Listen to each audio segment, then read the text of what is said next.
Kim Peets and welcome to My Story, His Story. What do we know about Seventh-day Adventist church leaders and how has God influenced them? In this series we take a closer look at the lives of these senior leaders and invite them to share their stories with us. Sitting here with me is youth specialist and pastor Neil Redman.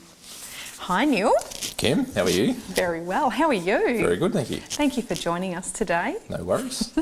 Now here you are as a minister, sitting here this very day, but it hasn't kind of been an easy road. It's kind of been, yes, I'm a minister, no, I'm a minister. Yeah, a little bit of that happening, yeah, a little bit. Tell us about your first day in ministry. All right, well,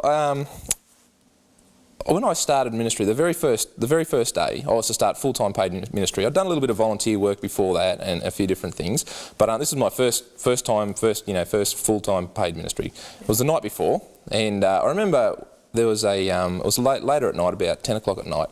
I remember hearing a bottle break outside on the gutter, and we had a park opposite us, and I thought, nothing more of it, teenagers, whatever. And about an hour later, I went outside to put my car away in the garage. I just had it parked on the street and I went to put it away. And I walked outside, opened the door, and there was no car. And I was thinking, wow, this is really good, because I actually had to go away, as part of my job. I actually had to go away the next day. And I'm thinking, this is not really a good thing, your first day at work, to do this job. And I go, this only, anyway, so I thought, well, maybe I'd gone mad. So I thought I'd go and check the garage to make sure I hadn't put it away earlier. So I go and open the door, and the car wasn't there either, obviously. And I thought, oh no, someone's stolen my car. So I ring the police, all that sort of stuff, and was stolen. Yeah, so there was broken glass on the gutter, and that was someone obviously smashing my window. Car's stolen. I'm just thinking, this is not, what's going on here? Here I am, thinking, I need this car for work. I'm thinking, this is not a coincidence or whatever. But anyway, so it got stolen. And so I started thinking, well, what am I going to do? How am I going to... Anyway, so I made some arrangements and I got through the first week or whatever, but then I thought, well, I need to have a car. And because it was just actually my first job and I'd been volunteering, the cash flow wasn't real high to start with, all that sort of stuff. So I had about $600 in the bank, not a lot of money. I thought, oh mate, I can just find a real old bomb, just to get around while I save up a bit of money, over a couple of months and get a decent car. So I thought, I'll just find an old bomb. So I thought, looking around, couldn't find anything, obviously, because it's not a lot of money. $600 is not a lot of money. Anyway, so I had a mechanic friend, and so I thought, I'll ask him, being a mechanic, he might know anyway. So I said, oh, look, just after a car, $500, something like that. And he goes, yeah, no. As you would. Anyway, so that was interesting. I thought, still had nothing. What am I going to do? How am I going to get through this? I'm praying. I'm going, God, what's going on here? Here I am. I'm trying to do what? I'm trying to do ministry for you. I'm trying to do your thing, and things aren't working out. Aren't you going to look after me here a little bit? About time, kick in now. All that sort of stuff. Anyway, it was a couple of days after I'd asked this guy, this mechanic friend, and I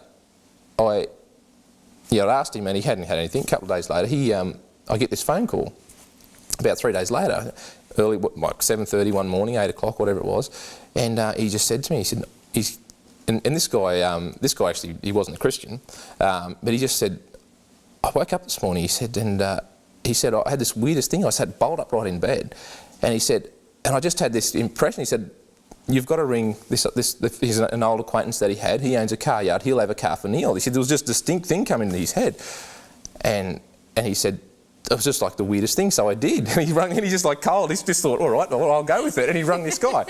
Anyway, and this guy and he just says, look, I've got a mate who had a car stolen. He's got $500. What have you got? And this guy says, I said, well, I had a car that was just traded last night. This real old bomb. And he said, well, you can have it for $800. And this guy says, well, he says, well, he's only got $500. He said, but I'll tell you what, you give him your best price, you give me your best price, and I'll make up the difference. He felt so compelled that this thing was and he's just going, I don't know what's going on here, and he said, well, I bought it for $600. He can have it for $600, which is exactly the amount I had in the bank anyway. And I was thinking, wow, this is pretty. Anyway, so he's telling me this. I'm just going, oh, all right. I suppose I should go and buy. I didn't even have a clue. He didn't even tell me what sort of car it was, or how old it was, or if it went, or if there's anything wrong with it. And I was going, all right, then I suppose this is what God wants. I really felt impressed. Anyway, so that was pretty interesting. And then, so I did. It was a couple of months later. I did save up and I bought another car and this sort of thing. And then I went to sell the one I had, this old bomb, and I did it up a little bit, tidied it up, and bit of a polish, spit and polish, so to speak, all that sort of thing. So I thought, how much do you reckon I can get for this? So I thought, oh, maybe I'll try and double my money. So I advertised it for $1,200. But that doesn't usually happen. You can't usually double your money. Usually you sell it for half the price. Yeah. But you know, we're talking about God thing, you know. So I thought, I'll try and sell it for $1,200. So I tidied it up, put it on the side of the road, just with a sign in the window, for sale, $1,200. Didn't sell, as you may be able to imagine. Anyway, so I'm going, God, I think we could sell this car. You know, I didn't think it was all that unreasonable. And I thought, God, you know, and I sort of actually had to pay a few bills too. And I'm thinking, God, I need to sell this car. And I'm praying heaps actually. I'm going, God, I need to sell this car. Please help me sell this car. Didn't sell. No calls. And then I was actually starting to get a little bit angry. Not a bit frustrated maybe. Just going, God, why can't I sell this car? Like here I am doing, you know, I'm doing ministry. Like I've sort of said to God, I want to do whatever it is I can for you. And I'm sort of needs a few, you know, to pay a few bills here. And I'm going, why can't I sell this car?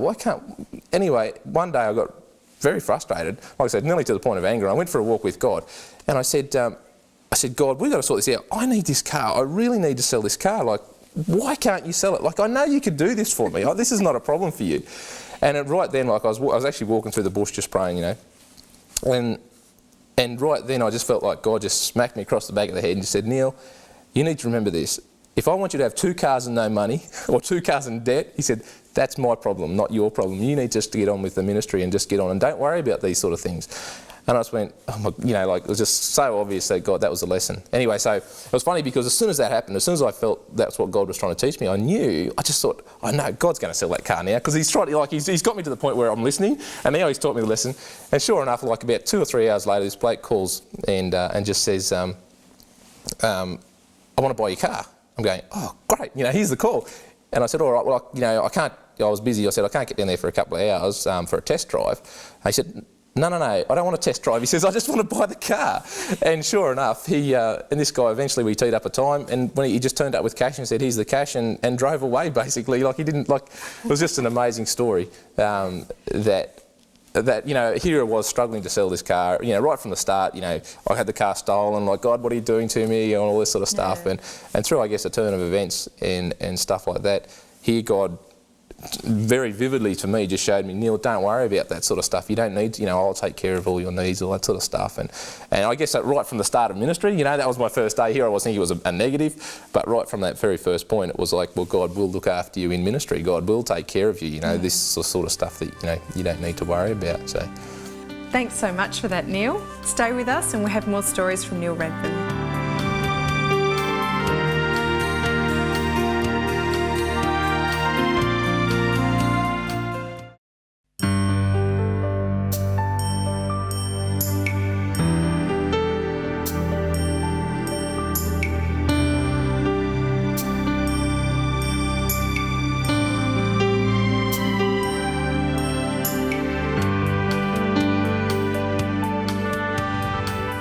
Welcome back to My Story, His Story.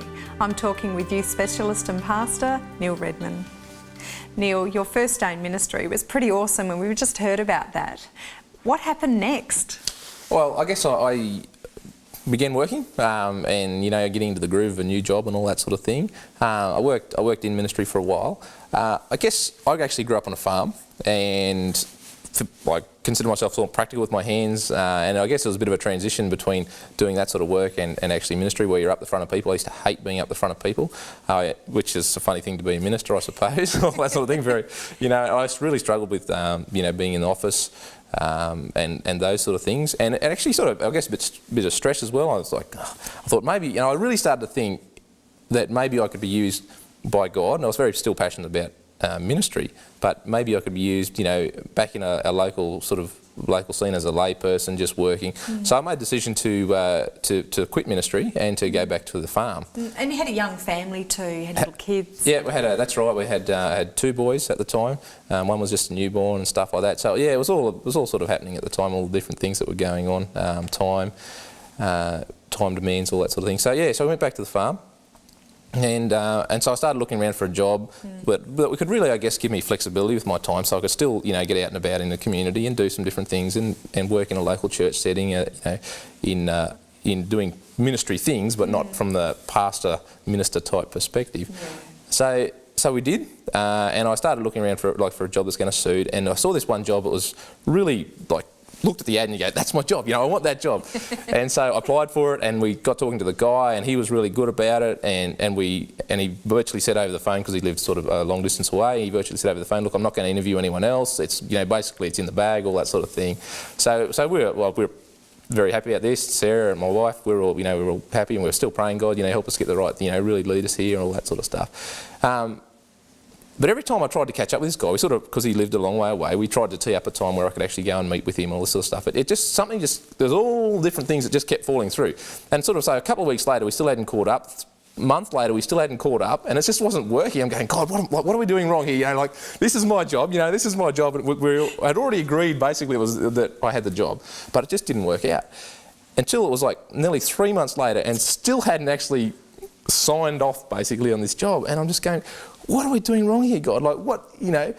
And to the end, basically he said to me, he said, no, the situation's changed, I don't need you anymore. And I've just gone, what is with that? Like, you know, exactly. It's like, where does that come from? You know, and I'm going, God, what is this? You know, here I am doing everything in my power, and, you know, and I'm even looking at, you know, the text where, you know, asking you receive, you know, going through all those sort of texts and making that all happen. But it really hit me that my dreams for God, and this is what I guess I was trying to do. Here I am thinking, you know, this is the job for me and all that sort of stuff.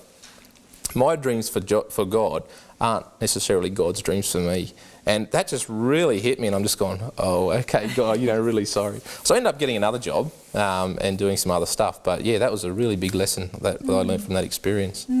But this job, where did that job lead you? Didn't it lead you to long hours? Yeah, and all the things that you sort of left ministry so for? I did. I got another job, and it was big hours, working some pretty long hours, and I was really trying to do some other stuff, you know, within a local church setting and in the community, and I I had a young family, had another child as well by that time, like a few years later, and I was running out, like, had no time in my week, and I thought, God, this is not good enough. Like here I am trying to do it my way, you know, and it wasn't really working out. So I actually thought, when I was talking with my wife and we were praying together, and I said, like, how about we look for another job, another position, you know, in a similar field, in the farming or whatever, where I wouldn't have, you know, where the job wasn't as demanding, not as many hours, and that I could be a little bit closer, because I lived an hour away from where I was going to church and all that sort of stuff as well, which just makes the whole thing a bit harder.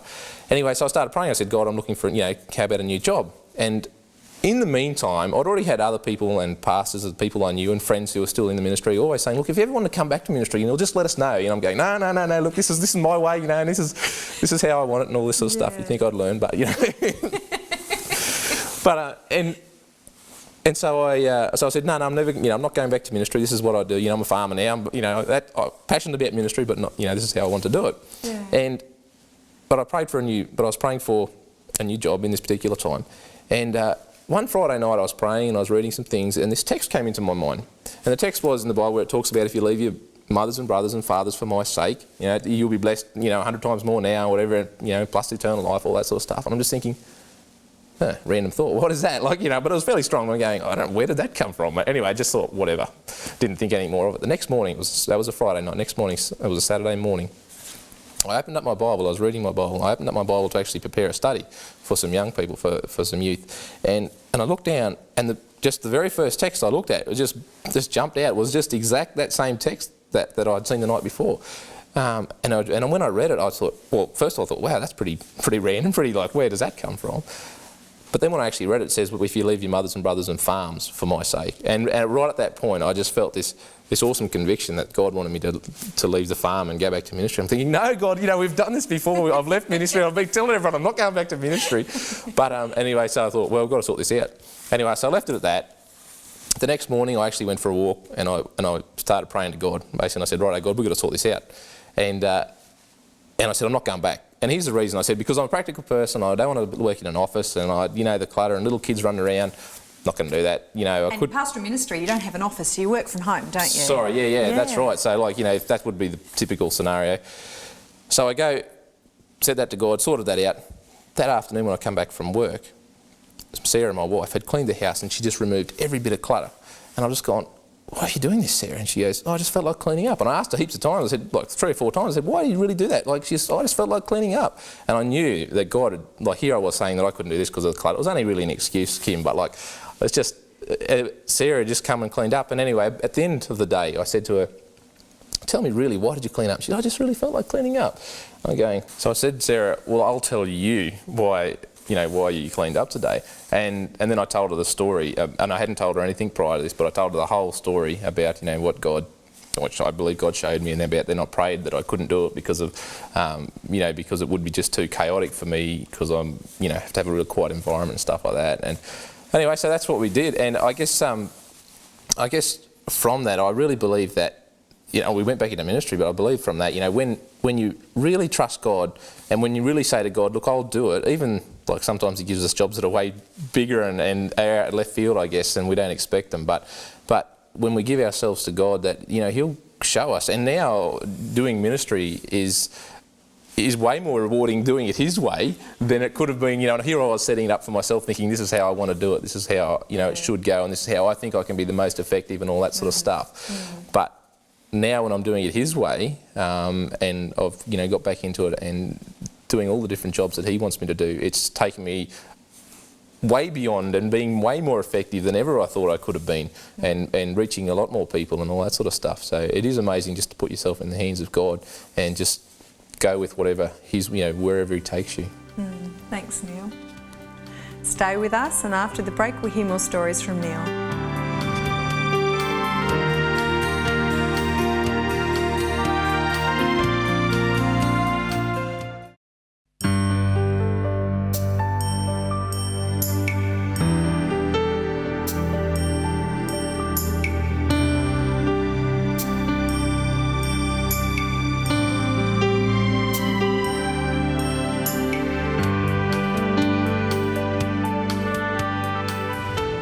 Welcome back to My Story, His Story. I've been talking with Neil Redman, pastor and youth specialist. Neil, I've really enjoyed your stories today, and it sounds like God has led you all the way through your life. And even though you might have been stubborn and not wanted to listen, and you thought maybe you could do it your way, it seems like God's sort of told you, hey, look, you've got to do it my way, and you've talked about the rewards of that. Where do you draw your spiritual inspiration from? I guess, Kim, probably something that I've tried to do for a long time now is really just that spending time in the Bible, just spending time reading the Bible, and just really understanding who Jesus is, and really just basing my life on just trying to be like Him. I'm not Jesus, I'm not, I haven't got a prophetic role or anything like that, but just to look at His character, just focusing on that, just looking at his character, and when you read through the Bible, when you look at the Gospels, particularly, the Matthew, Mark, Luke and John in the Bible, when you just read through the story when Jesus was alive on earth, and then when you just really try and understand what was really going on there.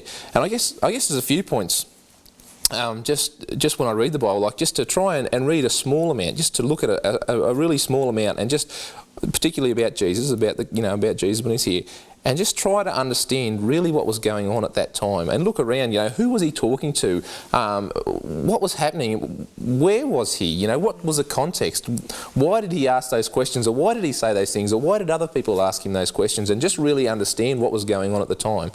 And then just start to get a picture of the character, what was Jesus really like. And I've found if you do that on a daily basis, this is what I guess I've done. It just, first of all, it shows you how dodgy you are, how you're going, oh wow, because you really start to understand, Jesus, as He really was, and it really you think, well, I've probably got a fair bit of Him, I've moved, room to move there, I can go a long way, but I guess, when it comes to understanding who Christ is, and just in being in that relationship, really just spending time looking in the Bible, understanding who Christ was, His character, and then from that, what I really try and do is just try and say, well, how can I become like Christ today? Not in that I am Jesus in the prophetic role, but just in that character of Christ. How can I become a better person like that? Relevant. Exactly, and I do, and actually to the point where you think, well, what am I going to do today? What is it that I'm doing at work, or what is it that I'm doing with my family or friends, or what is anything? What am I going to do today? How can I then put in place that characteristic that Jesus displayed in reading, in reading some of the Bible passages there, how can I put that in place? How can I practically go about being a different person today because of what I read? And I guess it's just a character building. Well, obviously, because I guess if you're trying to improve and just to draw that.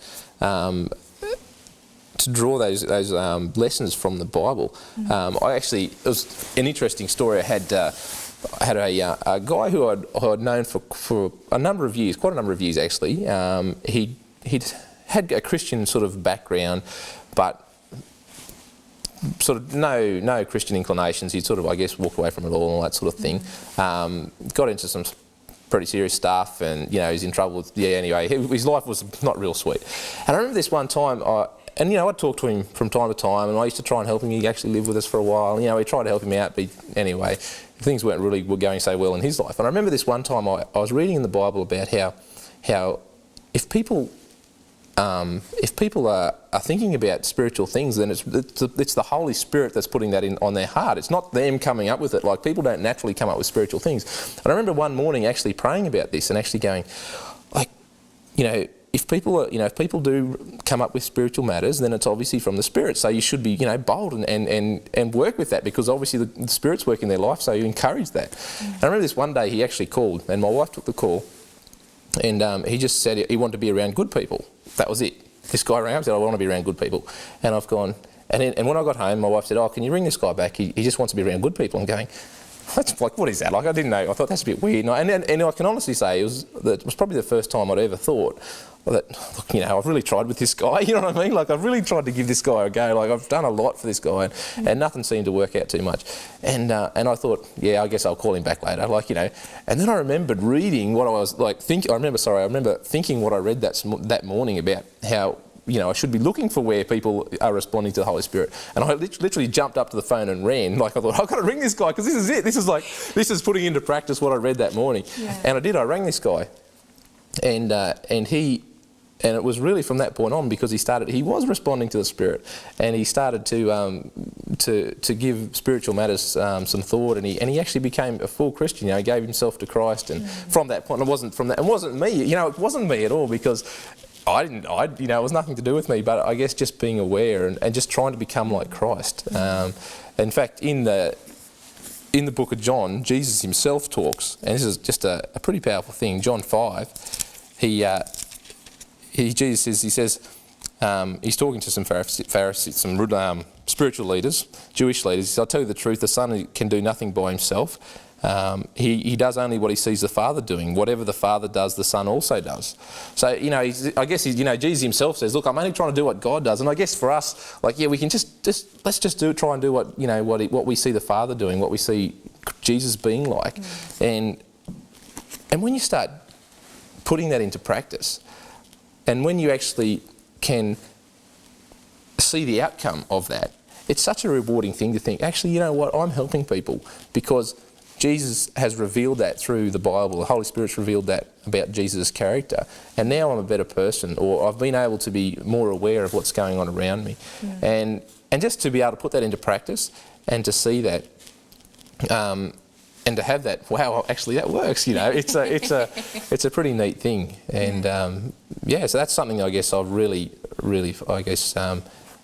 drawn on over time. And I suppose that's also, I guess, in the story I've just shared earlier about where I've been, trying to become like Christ and just being open to that. And he really does lead. If we search, the Bible says, if we search for him, he will show us where we need to be. He won't let us down. He will reveal that to us. So I guess that's where I, drawing that inspiration from, becoming a Christian and living a Christian life. That's great, Neil. Thank you so much for sharing your stories and sharing his story as well with us. Yeah. We hope that you've enjoyed this episode of My Story, His Story, and we hope you join us again next time.